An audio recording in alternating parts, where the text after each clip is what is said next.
Die ondeende bywoord. Ek het in 'n Viva blog oor die bywoord wat in 2022 verskyn het, die bywoord 'n ondeende woordsoort genoem. Daardie beskrywing het nie uit die lug geval nie. Toe ek klein was, het ek my blou oogies gebruik om my oupa se arm te draai om grondpoentjie botter en stroop in 'n bakkie te meng, in plaas daarvan om dit op 'n broodjie te smeer. Dan het ek skelmpies gaan sit en eet, sodat ouma dit nie sien nie. Die bywoord is net so ondeend. Hy draai die taalgebruiker se arm om dinge saam te gooi, wat eintlik nie by mekaar hoort nie. Luister byvoorbeeld na die volgende sin. Sy het gister geëet. Hier is gister duidelik 'n bywoord met 'n tydsaanduidende betekenis, oftewel 'n bywoord van tyd op skoolvlak. Maar nou kom die ondeende bywoord en fluister. As gister 'n tydsbywoord is, dan is elke dag seker ook een. En daarom klassifiseer baie mense elke dag in 'n sin soos: daar is feitelik elke dag insidente van verdrinkings of amperse verdrinkings, ook as 'n bywoord.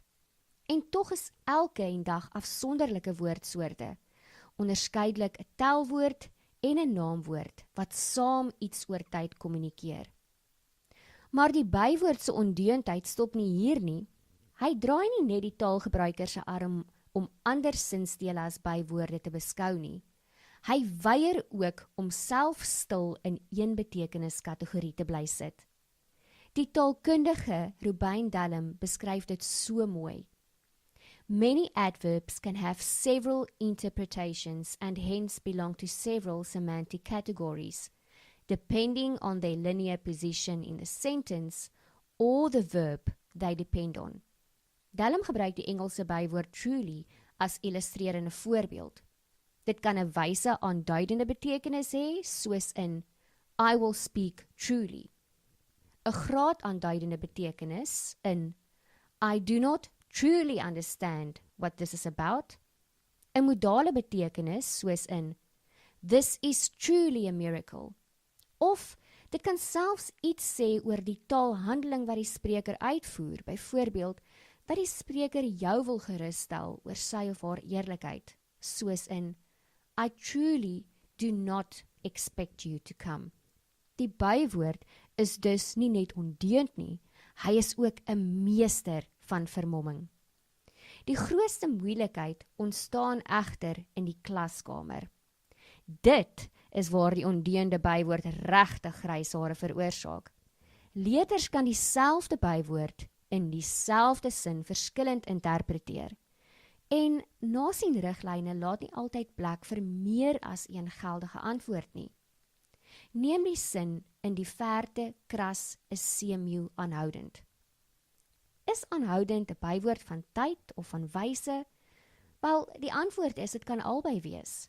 As tydsbywoord sê dit hoe lank die seemeeu kras, aan een of sonder ophou. As wyse bywoord sê dit hoe die seemeeu kras, op 'n volgehoue manier. En albei interpretasies is ewe verdedigbaar. Die ondeende bywoord glimlag dan waarskynlik tevrede, want hy het weer daarin geslaag om twee moontlike lesings in een sin weg te steek. 'n soortgelyke geval is dadelik in die sin, almal ken die uitdrukking, dit was liefde met die eerste oogopslag, wat na 'n paartjie verwys wat dadelik verlief geraak het, toe hulle ontmoet het. Die natuurlikste interpretasie is die tydsverhouding tussen die ontmoeting en die handeling van verlief raak. Maar 'n mens kan redeneer dat dadelik iets sê oor die wyse van verlief raak, sonder aarzeling, onmiddellik met die eerste oogopslag. Ek sou daardie tweede lesing as sekondêr beskou, maar dit wys weer hoe die bywoord daarin slaag om twee moontlike lesings in een sin weg te steek. Die belangrikste punt is dat die kategorisering van bywoorde op skoolvlak afhang van hoe taalgebruikers betekenis in konteks aflei. So 'n semantiese klassifikasie is dus nie altyd eenduidig nie. Nog 'n ding waarop ek wil wys, is dat kategorieë soos bywoord van tyd, bywoord van wyse en bywoord van graad die indruk van vaste boksies skep, terwyl ons uit die gegeewe voorbeelde kan aflei hoe moeilik dit dikwels is om 'n enkele etiket aan 'n bywoord toe te ken.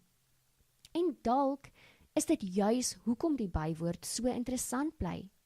Hy is die taal se klein skelmstreekmaker, altyd gereed om grense te vervaag en ons te laat wonder of ons werklik met een betekenis te doen het.